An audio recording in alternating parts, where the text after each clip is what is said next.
All right, wonderful. Happy to get started with you all. Hope you're having a great morning. Okay, so I'm ready to have some fun today. Well, I'm ready to have fun every day, to be clear. I don't know who wakes up in the morning and says, you know what I don't want? Fun. So, but it just so happens today we get to code up direct collocation. We've been talking about direct collocation the last, I'd say, 3 lectures. We introduced this idea of collocation methods last Tuesday. We coded up a shooting method last Thursday. We worked through some examples by hand on Tuesday. We're going to code it up today. Okay?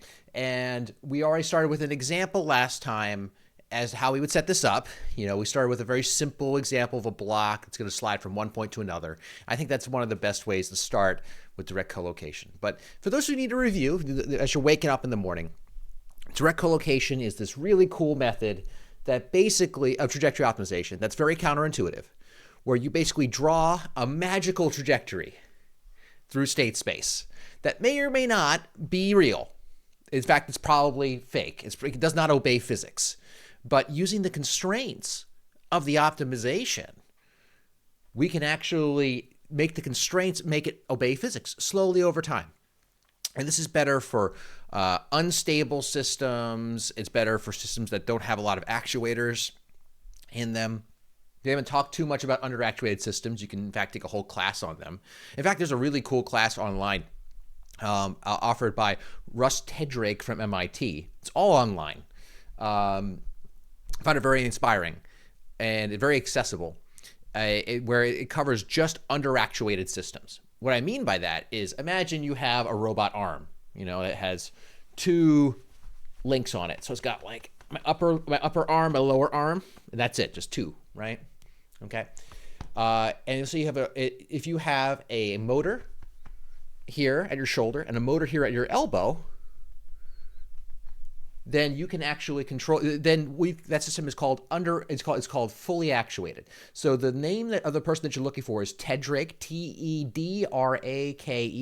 If you search underactuated mechanical systems, you'll almost certainly find his course. I think he runs it most years. He's definitely run it many times. But the point, so if you have a motor at every single one of your degrees of freedom, so you have 2 bodies here, one there, one there. You have a motor at each of them. Control is, in a way, a lot simpler, okay?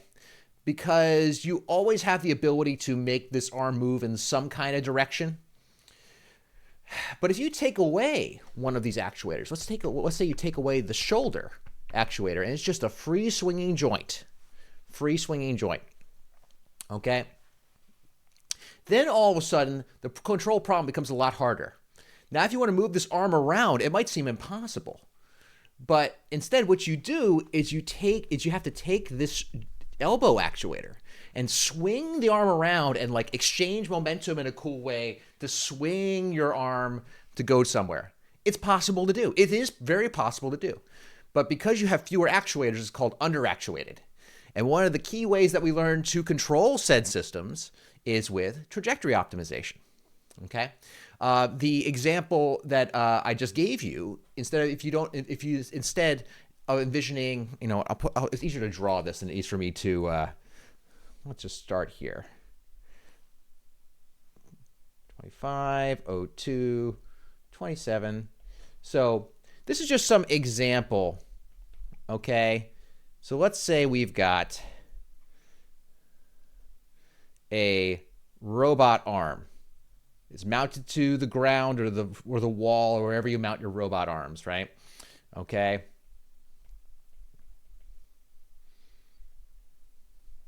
And if you have a torque that you can apply here, call it tau 1 of t and tau 2 of t. And you want to control, this is your end of your arm there, the end of your robot arm. And in robotics, we would call that the end effector. End effector. Okay.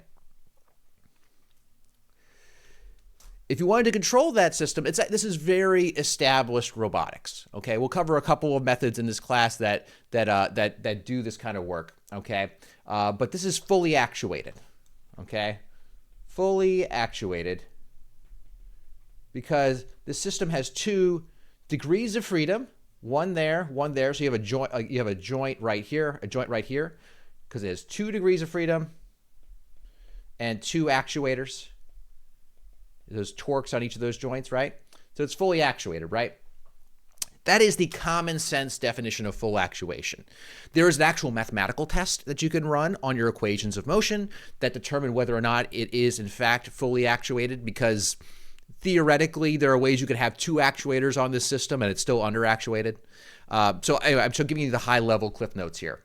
But if you were to say, take away that torque 1 right there, all of a sudden everything needs to be done with this right here, right? Which means that all of a sudden, this becomes a really tricky problem. And once you eliminate that actuator, so if it becomes under-actuated,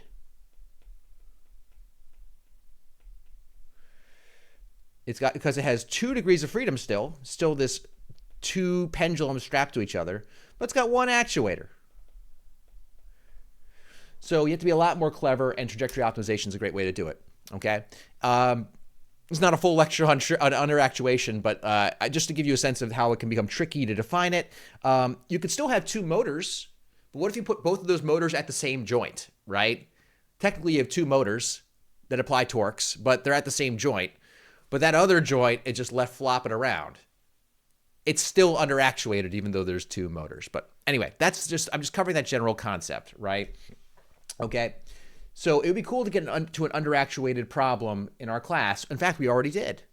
In our homework 1, you had a pendulum on a cart, right? That pendulum on a cart had a cart, and it had a little pendulum on top swinging around, right? And it had 1 force that you could push on it with. 1 actuator, 2 degrees of freedom. And we made it swing up to the top. It was under-actuated, so we had to use trajectory optimization to control it. So, and direct collocation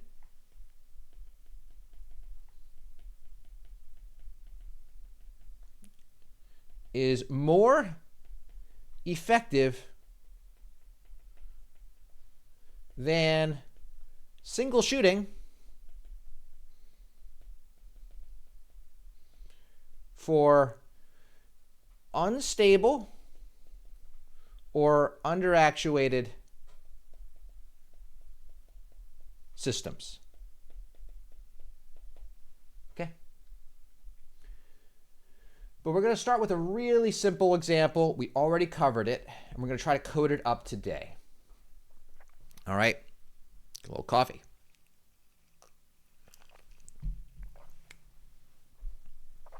Here's our example.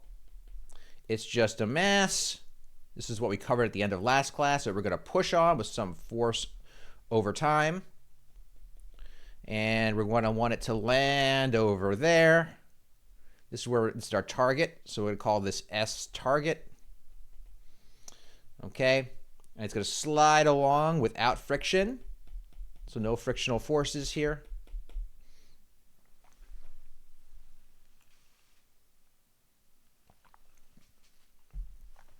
Okay, and we wanted to, and this is our S of t over time. And we were going to define, so we need to transcribe our optimization problem.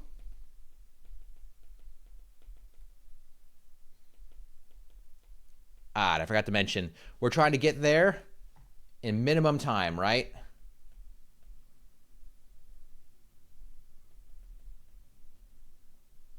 Sorry, my handwriting is worse than usual today. Trying to fit everything in here. Minimum time. Okay, minimum time. So we want to transcribe our optimization problem or program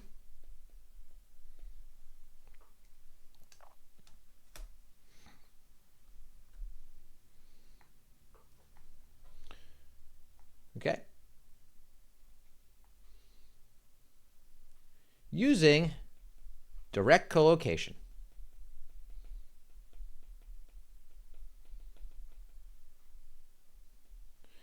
And solve the optimization problem. And we're going to let MATLAB do the nasty bits of the solving the optimization problem.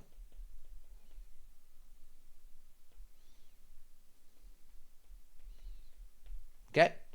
One little bit of detail from our last lecture. We're going to assume explicit Euler integration. We talked about this at the very end of last lecture, right? What was really cool is we talked about how our splines, how we define the splines of the states over time, that if you define them as to be straight lines, that's the same as having an Euler method. And we had forward, which was explicit Euler, and backward, which was implicit Euler. We're going to do explicit Euler, okay? So we need to formulate this optimization problem. We need to transcribe it is another word for it, okay? And for that, we need to know our three things, right? We need to know our decision variables.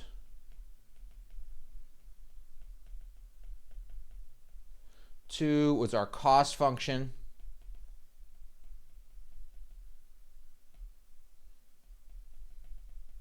And three were our constraints. Okay? And our decision variables, W.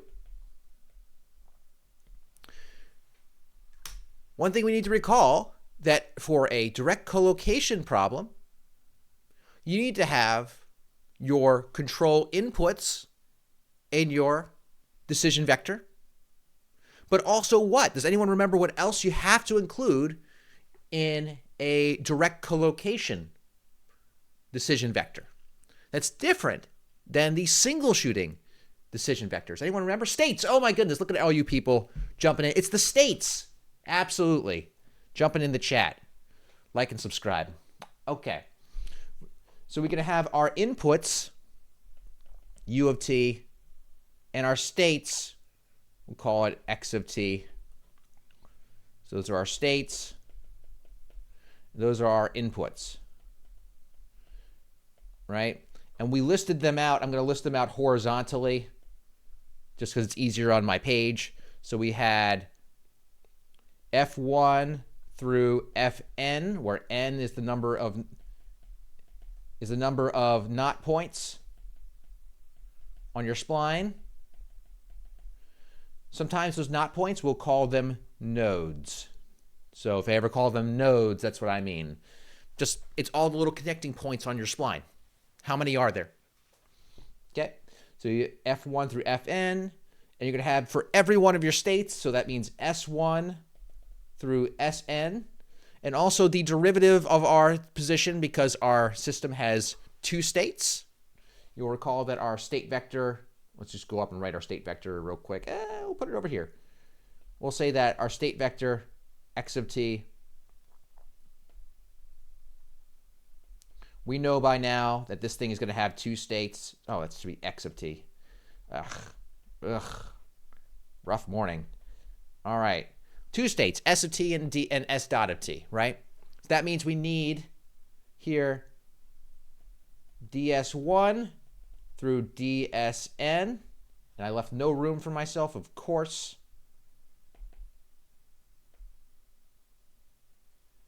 I'll put that up there. Where should I put this? Shove it over there. Running out of space. All right. ds1 through dsn. And finally, we also said we wanted our final time as one of our decisions. Okay?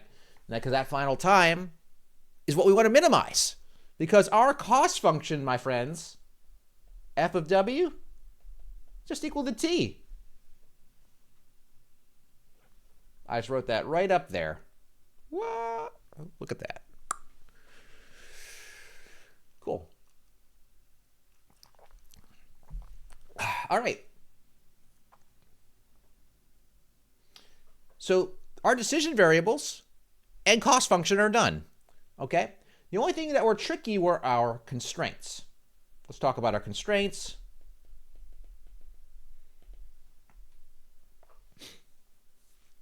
They're going to be our, there's a few types of constraints. We're going to have our initial conditions. I'm just going to write them as ICs.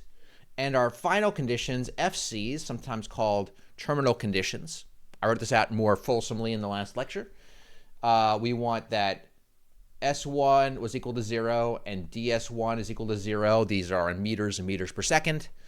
And we had our DSN is equal to S final or S target. What do we call it? S target? S target. I apologize. SN is equal to S target. And DSN is equal to 0. We want it to come to rest at the end. Those are our initial and final conditions.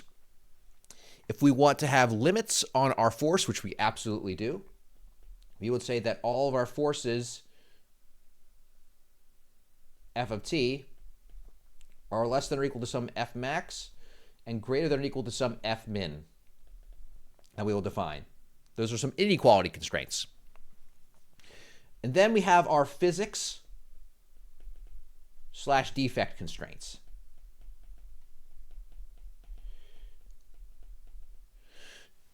I don't know which is better to call it. I mean, it kind of makes intuitive sense that these are the constraints that make you obey physics. So some people call them physics constraints. It also kind of makes sense to call them defect constraints because if you don't satisfy them, then your trajectory is defective. It doesn't work, right? Okay. So recall that means that I'm just going to sketch this out so you all can recall. If you have your state t and let's say S of t, and here you have all of your not points here. There's S1, S2, S3, all the way up to Sn. This last point here is at time t. The distance here is going to be some delta t. Again, in a lot of the literature, that will be a lowercase h. I'll say that a bunch of times. And we're going to connect these using explicit Euler integration, which means they will be lines, straight lines. They will be, it's a piecewise linear curve here, okay? And we then say, hey, we want to know what the slope is at the collocation point right in the middle. What is the slope? Oh, I'm glad you asked. Right here, it's going to be our rise over run. So slope equals rise over run. So it's going to be S2 minus S1 over delta t. And our slope has to equal our dynamics. And our dynamics of, so that means it's going to be S dot of t. Well, that's equal to ds1. Because it will be the derivative at this point here, means the derivative of S1 is ds1, because we're using explicit Euler. Forward Euler. Recall that at the end of last lecture, we said, hey, you know what? We can use the future if we want to. That's implicit Euler right there. So we could make this ds2, and actually that'll be a slightly more accurate integration. Okay? So just keep that in mind. So that means that our physics constraint is going to be S2 minus S1 over delta t is equal to ds. And that's going to be true for all of our constraints. I'm going to put that dot, dot, dot, dot. So it's going to be S I plus 1 minus Si over delta t. Keep in mind delta t is equal to capital T over n minus 1. Why n minus 1? We talked about it. It's the fence post thing. We have n fence posts. That means they're connected by n minus 1 lines or connections, right? So it's going to be over delta t is equal to dsi, where I is equal to 1 all the way up to n minus 1. So you're going to have n minus 1 physics constraints. Okay? All right. Well, I think that's all she wrote, actually. Those are all of our constraints. So that means we get to have the pleasure of coding. So let's go. I'm opening up MATLAB right now. Well, that's a lie. I already have MATLAB open because it would take way too long otherwise. All right. Okay. Look at us. We have MATLAB open. How nice. Nifty. All right.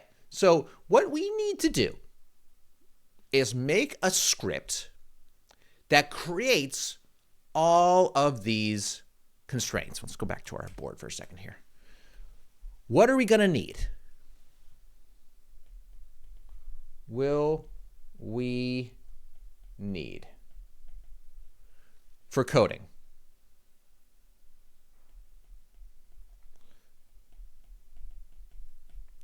Well, we're going to need an optimizer. That's going to be fmin_con. This is going to be our optimizer. Why fmin_con? Well, we have actually some nonlinear constraints here. Okay, and that'll be clear in a minute. Our constraints are nonlinear. Therefore, we're going to need a nonlinear optimization NLP solver. fmin_con will do the trick. And because we have constraints, we'll use con, fmin_con, not fmin_unc, which is unconstrained. Okay? And what does fmin_con need? It needs a cost function. And it needs constraints. It needs a few other things like an initial guess. But these are the major ones. And particularly the constraints we're going to write as some function we're going to call non-lcon, just like we did in last week's lecture. Okay, they're still nonlinear, but at no point do we have to simulate with a time-marching simulation. We don't have to use ODE45, for instance. We don't have to write an Euler simulation loop that it has to call. All right? There is Euler's method for integrating dynamics, but we don't have to call a time-marching simulation. That's one of the beautiful things about direct collocation. So that's what we need. So let's write first our script that's going to call fmin_con.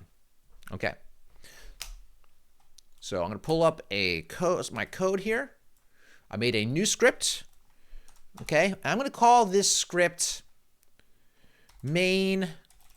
So we'll call it main double integrator.m. Main double integrator.m. The reason I call it a double integrator,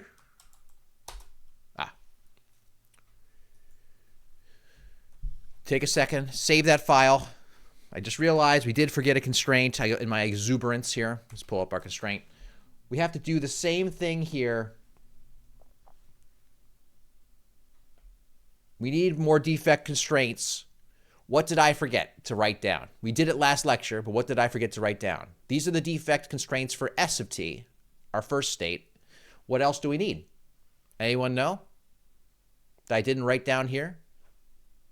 ds, exactly. We have a second state.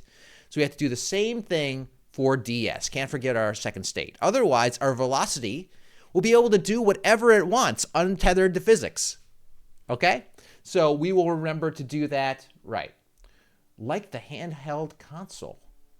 Interesting. Interesting. I'm curious what you mean by that, Angela. All right.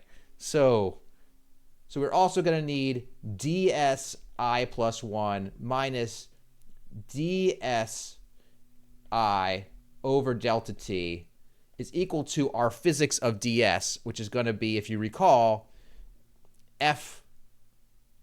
fi over m.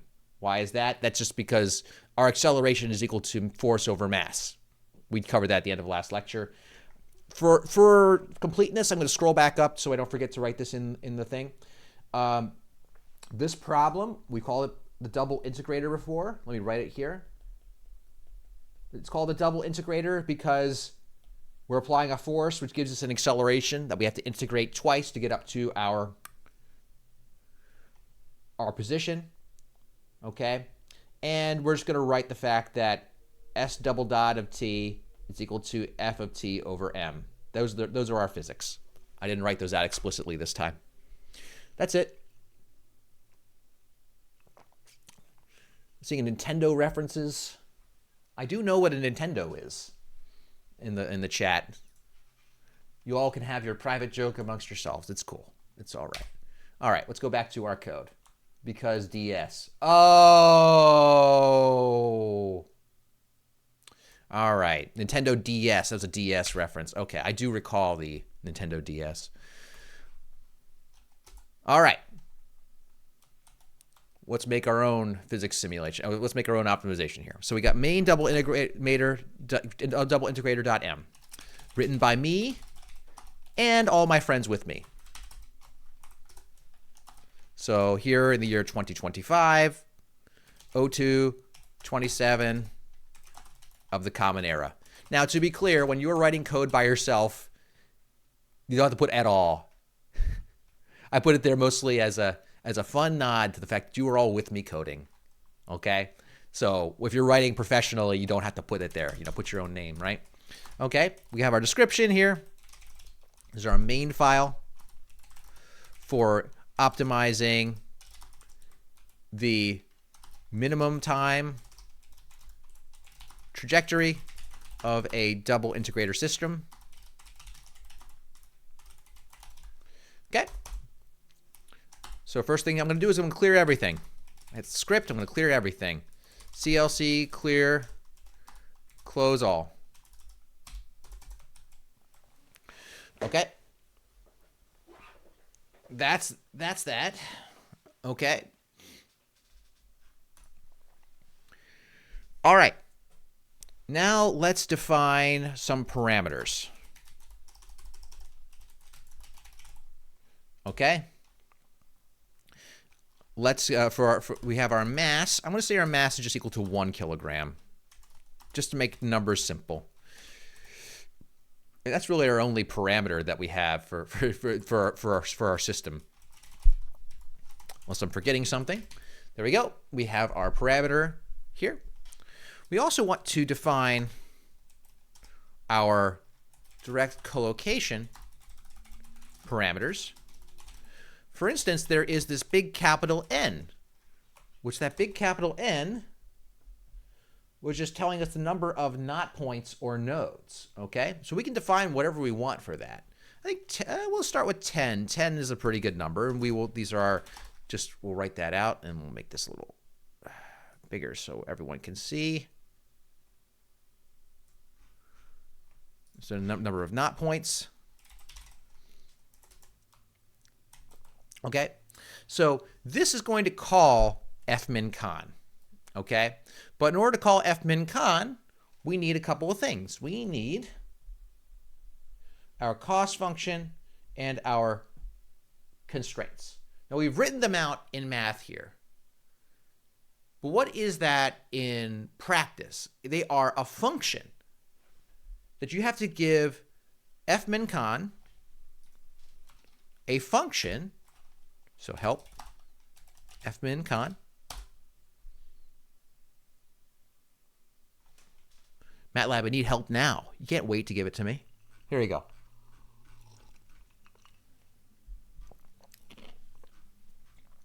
All right. You have to give it a function for the cost function. And if you have a nonlinear constraint, you need a function for your nonlinear constraints. That's what we'll be doing here, okay? Now, for our cost function, it's actually very simple. Our cost function f of w is equal to t. And since t is the very last element of our decision vector, right? That means that it's equal to w end, the very last one. We agree with me on that? S final, thank you. We'll have to define S final, Logan. You're totally right. We might have to define it in a separate function, but you're totally right. Way to be on the ball. Okay. So that means up in my code here, if I want to create a cost function, I could create a whole new function file for this. That seems like quite a waste, doesn't it? That seems like quite a waste to make a whole new file to just have this cost function, which just says w_end. So what we can do is do an inline function where we say, hey, some function we're calling cost, it's going to take in some variable w, Okay, that's how we indicate it's taking in a variable w. And what does it return? Well, the very last element of w. Done. Returns the time, total time. That's it. That's our cost function. Almost too good to be true, right? That's simple. Nice. Now, the nonlinear constraints, you can tell, are already going to be more of an issue. Okay? They're going to be more of an issue. And there are lots of ways you can formulate these nonlinear constraints. Okay? But what we're going to do is we're going to create a new file. Okay? So we're going to make a new file. It's going to be a function. It's a function file. So I'm going to save it, and mine is going to be called non-lcon.m. I'm going to write it out here. Function, and it's going to return G and GEQ. Now, MATLAB will call this C and CEQ, and that's totally fine, but this is in line with our conventions from prior in the course, where we write our constraints here. Hopefully you can see this all right, where we say that G of W is less than or equal to 0, and GEQ of W is equal to 0, right? And they're going to be equal to non-lcon, and it's going to take in our decision vector, our decision variables in W, okay? This is a function. Let's say this is, we'll call this non-lcon.m, written by me and my friends. Okay, and this 2025-02-27, nearing the end of February, the common era, and this is going to be our nonlinear constraint function.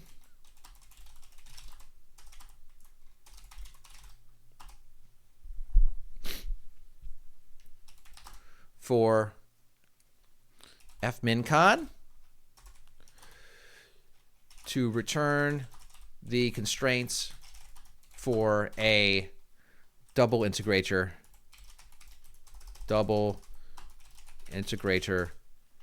minimum time problem. Technically speaking, the minimum time is in the cost function, so this technically works for a double integrator problem in general. So, all right.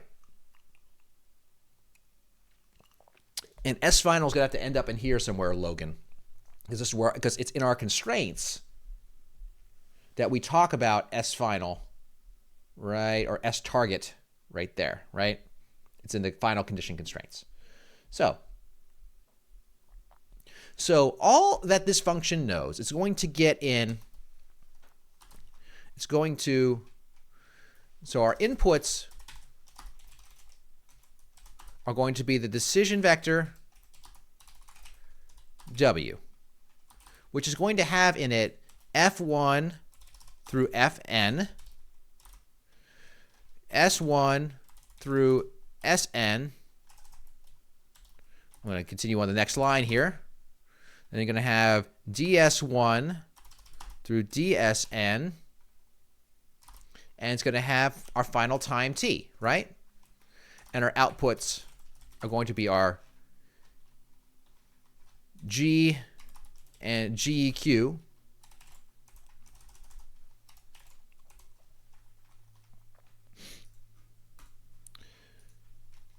So we have to give it all of the inequality constraints G and GEQ. All right. So let's keep going here. Let's keep going. Let's first define our inequality constraints. And I forgot a key inequality constraint. I'm sure you all, one of you has remembered one of my inequality constraints I forgot to write down here. So look at this. So we have our inequality constraints here for our forces. Remember how important it is that we don't time travel? T has got to be greater than or equal to 0. Okay? We're not permitting any James Cameron films here. No. We're not. Time's got to be greater than or equal to 0. If we don't tell it that, it very well may. In fact, probably will, because it's going to try to minimize time. And I'll tell you, negative is a very good way to minimize time. Okay? So we're going to want to define our inequality constraints, and that's going to mean we need to make our forces, F1 through Fn, each are bounded by these, right? Now we can we can do that with bounds in nonlinear programming, but here as a practice, we're going to put it in our nonlinear constraints, okay? And t has got to be greater than or equal to 0. We could do this with bounds. It's probably more efficient to do it that way, but for practice, we're going to put it in the nonlinear constraints. All right, means we're going to need access to our current time, the amount of time in our decision vector, which is the last element, we know that, and all of these f's, right? So we're going to actually save ourselves a little bit of trouble in the code here by we're saying we're going to extract our key quantities from W. For instance, we know our final time t. We know that's the very last element of W, right? We know that. So now we have access to t really easily. Okay. And let me pull up the decision vector again. So I'll try to put, I don't know how easy it is to see. All right. I can make it bigger. We also know that our forces are our first n elements, and this should be transposed, by the way, for you eagle-eyed folks, because it should be a column vector, right? So here's all of our forces. It's the first n elements. So this is elements, let's write it, 1 through n. Our S states are going to be elements n plus 1 through 2n, right? Is this making sense? I'm just writing out, hey, what these elements are, like what indexes are associated with these elements. The first n are the forces. The second n are the forces, so it's n plus 1 through 2n, right? And then the third ones are going to be 2n plus 1 colon 3n. And this one here is going to be the very last one, end. That's where all of our variables are in our decision vector, right? So if I go back to my code, I can say, hey, all of my s's, that's going to be the first n elements of W, right?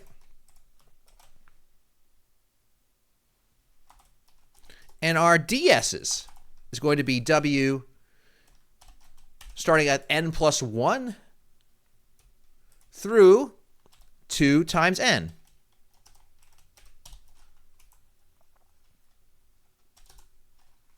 And finally our, oh, sorry, I screwed that up. That's not F. That's not S. This is F. F. And this is S. And this is ds is equal to W 2 times n plus 1 colon 3 times n. Any questions about that? I'm literally just going into this decision vector and saying, hey, where are my F's? Where are my S's? Where are my DS's? Where's my time? Who decided where they all go? I did. You did. Right? But we have to tell our code where it's at. Yes. And Logan is right on top of the question that I was going to get to next. Do we have to make n? You're looking at this, and I'm talking about this variable n. Does this function even know what n is? The answer is no. It's only told W. But here's the thing. We could, so one thing we could do is we could pass in n as an additional parameter. We could do that. We're not gonna. We're gonna use another trick today, so we don't have to do that, but you totally can. Okay? We can figure out what n is because we know that from this decision vector, how many elements is it going to have? We know how many elements are in the decision vector. We can say, hey, what's the number of elements in our decision vector? Let's just say we had 10 nodes. That means that we would have here, I'm going to go back to here. That means that this would be 10, 20, 30, 31 decision variables, right? So if we wanted to compute what n was based upon whatever our current w is, we would say that the number of elements of w minus 1 divided by 3. Think about that for a second here. It makes sense, right?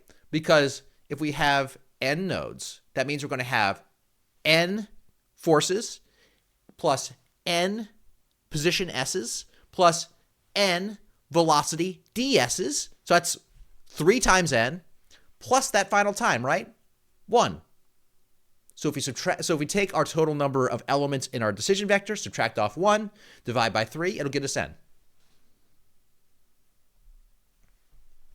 So that way you don't actually have to put it in there. Question is, would there be any issues if n is not an integer? If n is not an integer, you have other problems. If n is because n is the number of not points. You're gonna have 2.5 not points. So if it throws you an error, you got some other issue. Okay. All right. So now we have access to f, s, and ds, right? And the thing that's nice about this is now we have all these stored as vectors. So what we can do is create a vector of our inequality constraints.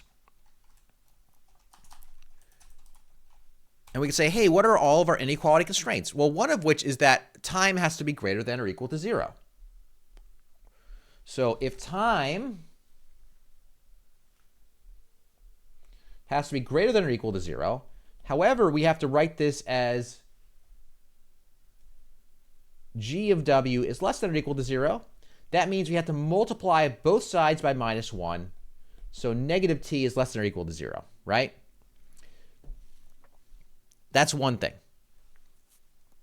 So that means our first element we could put here is we could say minus t is less than or equal to 0. Now what about our forces? Well, our forces have to be 1 through n have to be greater than or equal to f min. We have not defined f min, right? So we'll have to define it here. We might get away with just passing them in as parameters. That's totally fine. I'm just going to do it this way today. Again, it's a greater than or equal to. That means it's got to be minus 1 through minus f min. And it has to be equal to less than or equal to 0. So it's going to be minus f1 fn plus f min is less than or equal to 0. So back in the code, we have to say, hey, what's our f min? Let's put some parameters here. So problem parameters. We're going to say that f min, let's just say it's equal to minus 10, and our f max is equal to positive 10. We're just going to define that arbitrarily. We can change it later. Okay, so minus t, and it looks like we then have to include as constraints minus f1 plus f min. And we do that for every single one of our f's, which are already conveniently, this is a column vector of our force decisions. So we can just say minus f plus f min, semicolon.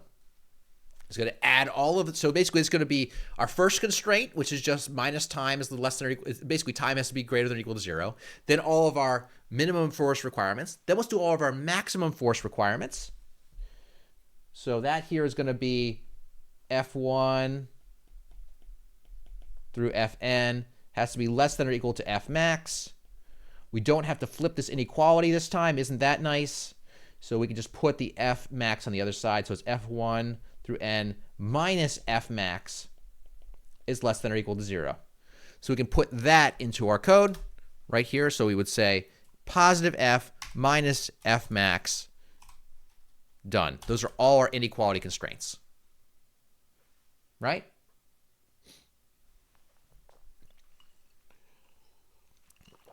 Now let's talk about our equality constraints.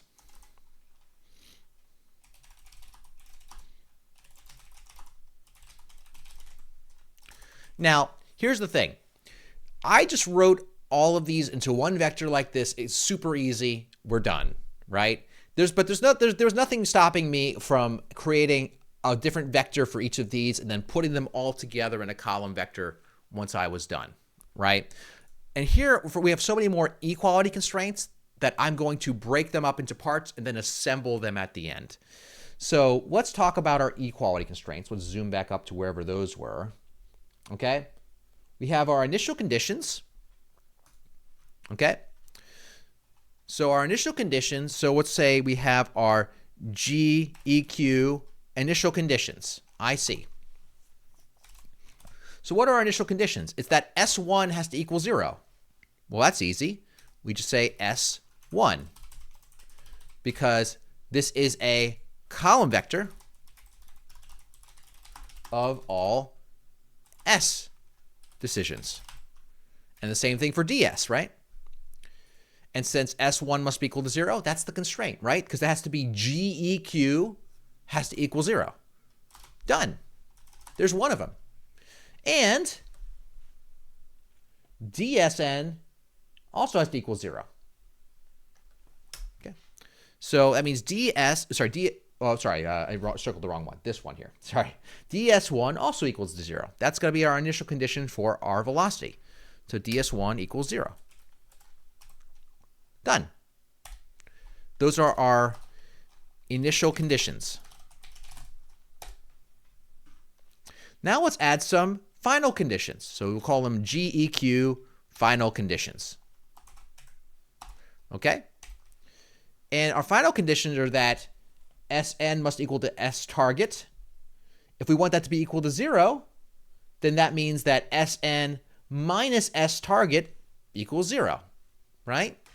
So Sn minus S target, which we have not defined, so we'll have to define it up above, okay, equals 0. So that goes in one column of our equality constraints. Now, we also got to say that DSN has to equal 0. It already conveniently equals 0, so we just say DSN equals 0. Those are our final / terminal conditions. Okay. We didn't define S target, so I'm going to scroll up and define S target up above as a problem parameter. I'll say that S target, let's say it's got to get 5 units away. So this is like in meters. And this is in newtons. And that's in newtons. Okay? So we just created S target equals 5 up there. Try to see if I can keep them all on screen. It's a little hard, but just define S target equals 5 up above, and therefore we've got it. All right, so we have our initial conditions and our final conditions. Now we need our defect constraints, right? Our physics constraints. So we'll say that these are our physics constraints. Okay? So our physics constraints for our S were this, right? I'm going to rewrite this down below. So it's SI plus 1 minus I over delta T is equal to DSI for I is equal 1 to n minus 1. See that? All right. So question. So is Sn the same as saying Sn minus 1? Sn is the same as saying Send end was your question, Logan, right? Because if we had, because n should be equal to, in our case, 10 is what it will be defined. And so if we calculate n inside of this loop, it should give us 10 again, right? And we're going to have 10 s's, right? I hope that answers your question. Feel free to ask again in a different way if I didn't answer it. Okay. All right. So let's rewrite this down below. So this is going to be our defect constraint or physics constraint.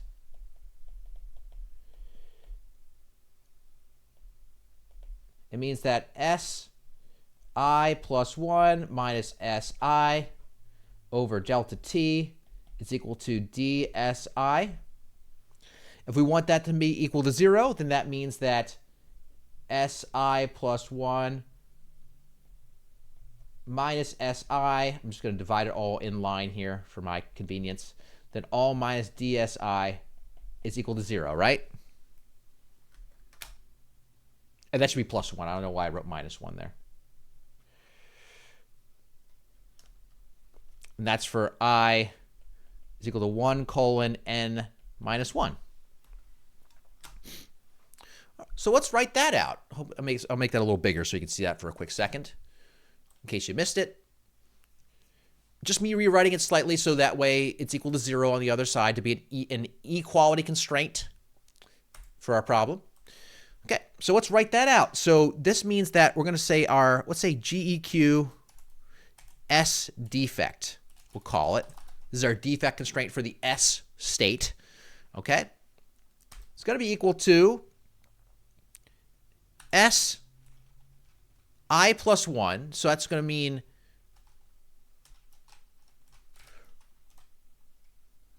we could do this in a loop, friends, if you wanted to. You could count. You could literally count from 1 to n minus 1 and add them into a loop. But I'm going to show you a better way, or a fancier MATLAB way. If we want to go from I equals 1, that means I plus 1 is 2. So it's going to be 2 n minus 1 plus 1 to n minus S I, and we will start with 1 and go to n minus 1. So 1 colon n minus 1. So what this is going to do is going to grab here from the second to the very last of our vector, and then it's going to subtract out the first to the second to the last, right? For every element of the vector. Okay? Then we're going to divide all this by delta t. I just surrounded these by parentheses, so that way you can divide by delta t, which we have not defined, but give us a second, we'll be good. Okay? And then we want to subtract out Si from 1 to n minus 1. So we would say minus dSi, so it's from 1 to n minus 1. It says I don't need these square brackets around there. Because give me this a warning. It's true. It's true, I don't need it. So I'm just going to get rid of them. Okay? The only thing we didn't define yet is delta t, dt. Well, that's easy. We've defined this up above. We said that it's equal to the final time. Where is it? The final time t divided by quantity n minus 1. Right? That's it. Now we got our GEQ S defect constraints. What else do we need? Anything else? Any other defect constraints? DS, exactly. We need the DS defect constraints. Okay, so we want GEQ DS defect constraints. Okay, and let's rewrite those. They were over here in my code, in my little notes here. I'll rewrite them down below. So it means we're going to have our DS.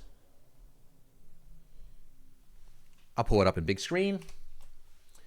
ds I plus 1 minus dSi all over delta t is equal to Fi over m.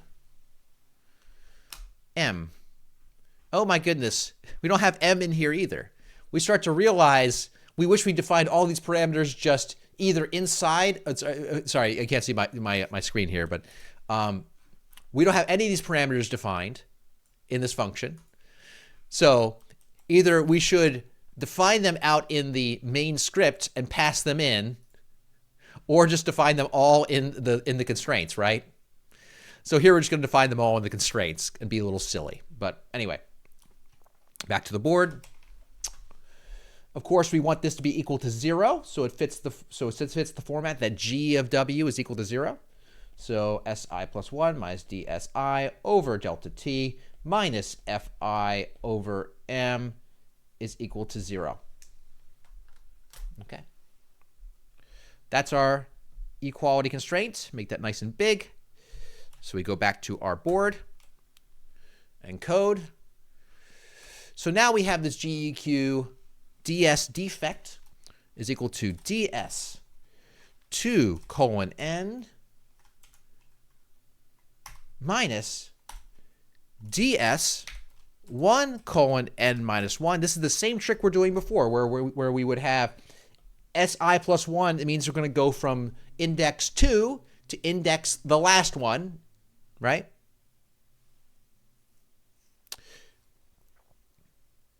I guess you could technically do end instead of n here, but anyway, that's just going to get confusing, me trying to pronounce those differently. All right. Divided by dt, which we defined, minus f 1 colon n minus 1. We're going to want from the first element, I, right, to the n minus 1th, right? All divided by m, which we have not defined inside of this function. Okay? Let's quickly define our mass inside of this function. Man, that's redundant. You generally want to avoid those redundancies. So, but here I'm going to define my mass equals 1 up in the problem parameters, and let me make sure everyone can see everything. So I'm going to make it big. So we have your mass equals 1, and then here was our constraint. So these are our S defects, and these are our DS defect. Are there better ways and more efficient ways to write this? Yeah. Notice we didn't even use the symbolic toolbox for this. We didn't even bother. Okay? We didn't need it because we're that smart. I say before we actually finished. Okay. Now we have each of these individual sets, vectors of equality constraints. But we have to tell our function what they all are. That means we've got to take all of our constraints and then pile them into this GEQ. So we're going to say GEQ is going to be equal to this first vector. Again, it's a column vector. We were very careful to do that. So GEQ IC. Then we're going to just add on another column vector. GEQ FC. GEQ FC. Then we're going to add another column vector. GEQ S defect. I'm just going to copy that. And then we're going to need GEQ DS defect. And we're done. So we're going to put all the equality constraint column vectors together. That's not Alcon, right? I think we did it. Did we miss anything in our constraints, friends? I don't think so. I don't think so. Okay. All right, let's go back to our main code. We now have a cost function. We've also defined our nonlinear constraints. So let's go and actually write out our fmin_con, our optimization, using fmin_con. So you recall the fmin_con takes in what is going to give us our optimal solution. We'll call it wopt. It's going to be our decision vector here. Wopt is equal to fmin_con. We have to give it a function. This is our cost function, and it's already called cost. And because cost is already a function handle, with this little at symbol, we don't have to say at cost. We do not need that at cost because we've already done that. Okay? Then we need x0. Let's see this little tooltip pops up, this little x0. And that's our initial guess for our decision vector. We haven't talked about that yet. So we have to define an initial guess for our decision vector. Right now, we'll just write W0 as our initial guess. We'll define it later, or define it up above at a later time, soon. Then we can give it linear constraints, just like we would for linear programming. We're going to ignore the linear constraints here. We're putting everything in the nonlinear constraints. In general, if you have the opportunity to turn a constraint into a linear constraint and put it into an A and a B, into A and B, do it. Do it. It's going to be fast. It's going to be more reliable and faster. It's not going to have to compute the way the optimizer works is going to try to compute the derivative of every nonlinear constraint. If it's a linear constraint, it doesn't. It's so much easier to compute. It can compute it exactly instead of trying to do finite differencing to compute the derivative. So if you can, turn it into a linear constraint. We did not do that here, just as an exercise and using the nonlinear constraints. Okay? And the same thing with the AEQ and BEQ. So if you don't have them, you just put them as these open close. In fact, what we're going to do is we're going to say that we're going to write it up here to make it more transparent. A is open close. B is open close. AEQ is open close. It's just an empty vector, meaning it doesn't exist. That's what you got to tell it. BEQ is open close. B, AEQ, BEQ. Nice. Now we have lower bound and upper bound. Okay? And again, here, all of our lower bounds and upper bounds, they were things like, let me pull up my my code here, my thing, my board.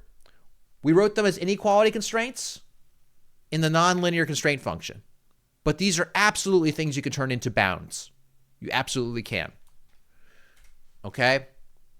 But here we're just, as an exercise, our lower and upper bounds will be empty, and we put them all into our nonlinear constraints instead. If you can, in actual practical purposes, if you have the opportunity to put something as a lower and upper bound, do it. It's the best thing you could do. Turn something into a lower upper bound if you can. If you can't turn it into a lower upper bound, turn it into a linear constraint if you can. And if you can't do that, it's a nonlinear constraint. So here, we're now going to add in our lower bound and our upper bound. And finally, we need our non-LCON. Non-LCON. We've already defined that as a function we've already conveniently called non-LCON. We have to say at non-LCON so that we tell it to look for non-LCON the function, because it's not already a function handle like here. Okay? And the last thing we're going to add options. Now, options is a particular structure within MATLAB that you can define using optim options for optimizer options. So right above it, we're going to say options is equal to optim options. And you got to tell it, hey, we're working with fmincon, and we want to give it some options. So you can tell it what algorithm you want it to use. fmincon actually has many algorithms inside of it that it can choose between. And it's pretty good at choosing them on its own, but there are various options. We haven't really gone through much of the different options available. We've just been using it as a black box to choose for us, but there's all kinds of things that you change about it, right? The big thing we want to change about is the display options. So we want to say, hey, our display option, instead of it by default, it's going to be none. But what we're going to want is iter. That means every step of the optimization, boom, boom, boom, boom, boom, boom, boom, boom, boom, tell us what's going on. That way we can watch it. It's so important for debugging. Okay? So therefore, we have options. Okay? So what I'm going to do right now is we haven't defined W0 yet, right? So we have to define our initial condition. Or our initial guess. Sorry, different than initial condition. The initial condition is for simulation. Initial guess is for optimization. So we need our initial guess for our decision vector. Now that initial guess, W0, is going to have to be the same size as our decision vector. And how big is our decision vector? Let's pull up your, sorry. Well, if we know the value of n, we know that our decision vector there is going to be of the size, let's just say it's zeros, we'll just guess that they're all zeros, is going to be 3 times n plus 1 decision variables. And since it's a vector, we only want one column, so we say comma 1, okay?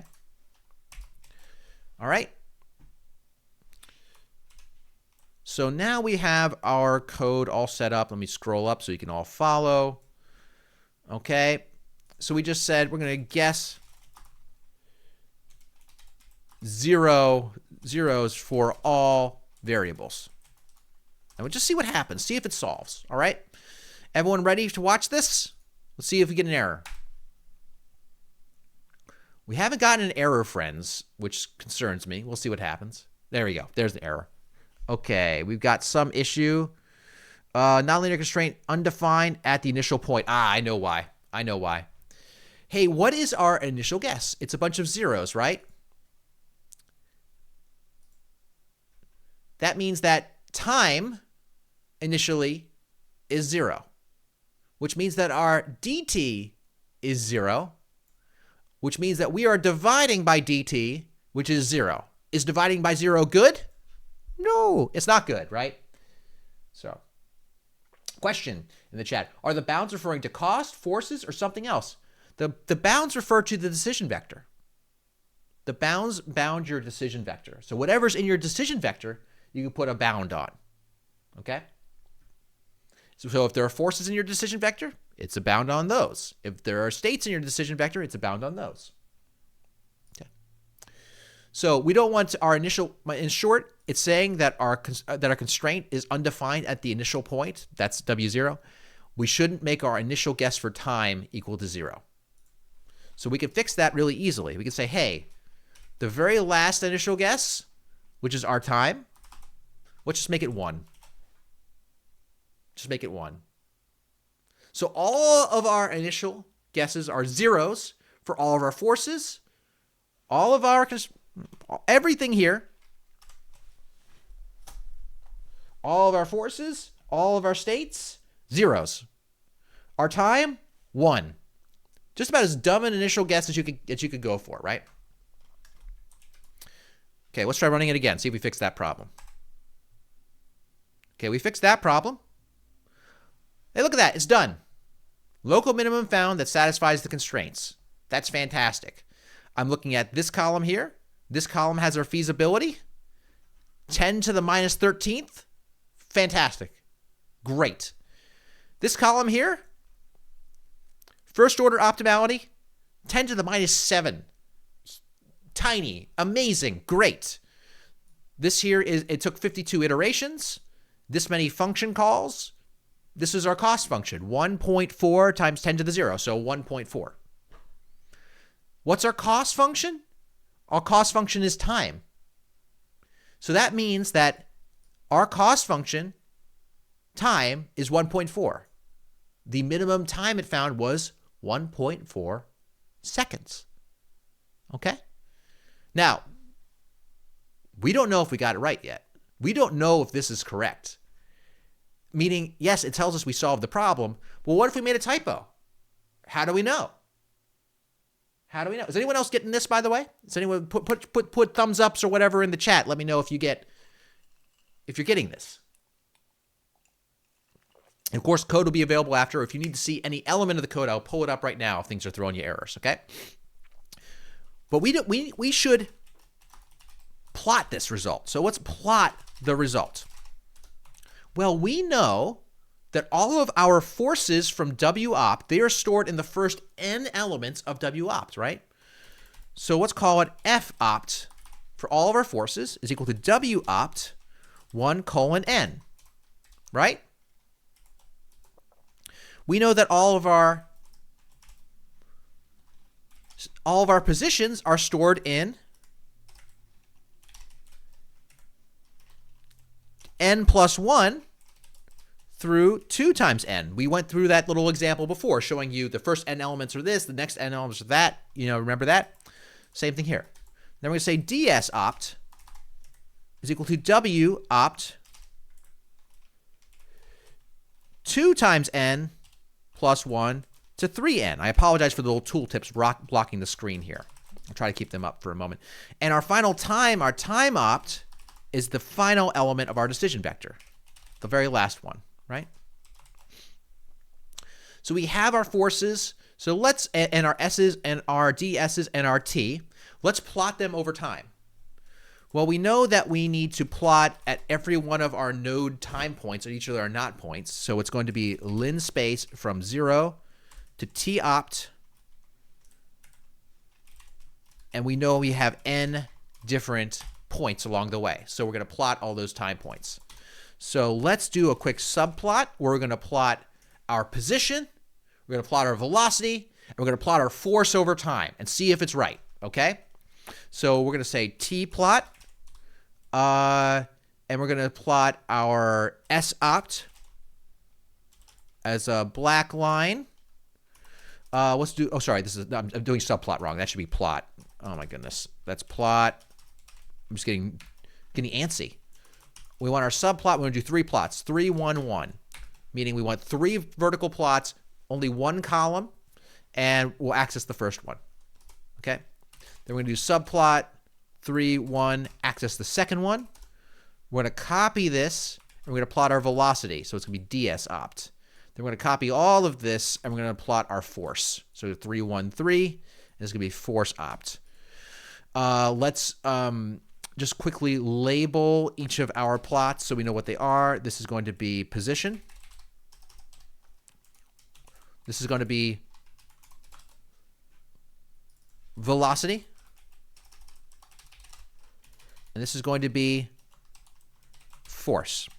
Now I have a question for you, friends. Before we try to plot this and see what we get, what would we expect the solution to look like? We have a mass. We're trying to get it, we're applying a force to it, and we want it to get here and come to a stop as quickly as possible. You have force limits. You can only go so high in force and so low in force. How do you, the optimizers here, let's say you are the optimizer, how would you solve that problem? How would you solve that? What strategy would you use, in your own words? Just to spare you having to wait to someone to answer, if I were in your position, I would jam on the gas, maximum force, for as long as I need to get up to a super high speed, and then as soon as I need to come to a stop, I jam on the brakes as fast as possible. I'm like a drag racer, right? So you jam on the gas, jam on the brakes. On, then off. So that's what I would expect to see from this problem if I solve it correctly. So let's take a quick look. Let's run it. Let's see what the plot comes out. Does it give us a plot? Anytime now?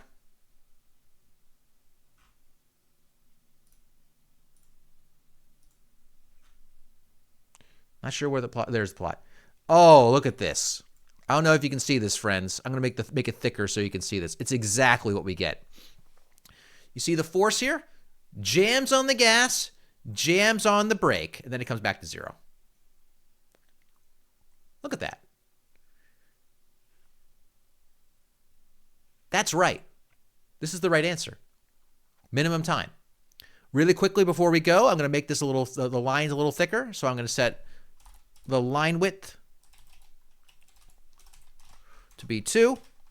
I'm going to copy this. Okay, and I'm just going to, what else should I do? This is right. For fun, I'm going to increase the number of nodes. I want to see how precisely I can get it to be just boo on, boo off. Okay?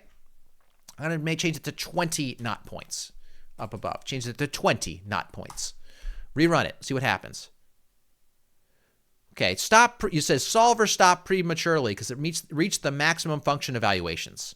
Well, let's raise the maximum function evaluations, okay? So we can do that in the options command. So we can say ... We can say max function evaluations. Let's make it 10,000. So that's 1E4. It's 4 zeros after 10 with 4 zeros. So max function evaluations. If I run that, local minimum found. Look, friends. On, off. This solution actually has a strategy. Boom, off, on, off. It's called bang, bang. Called a bang, bang solution. All right? And that takes us to the end of our time. I'm happy to stick around for a few minutes to help people debug things. But that's it. We did it. Direct collocation from scratch together. We didn't even use the symbolic toolbox, which is another fancy way to make this even more clean in general. So we'll have to cover that in a future lecture. But this literally followed the example we talked about last time.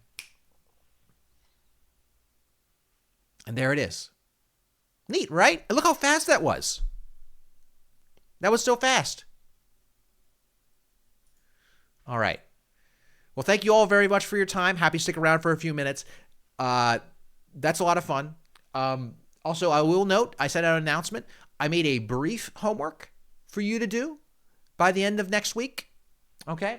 Please check the dates. Please check the assignment. Please get started on it. I think it's quite doable. I tried to make it shorter, but you should still start on it in post-haste. Post-haste. Is that the word? Yeah. Anyway, awesome. Great seeing you all.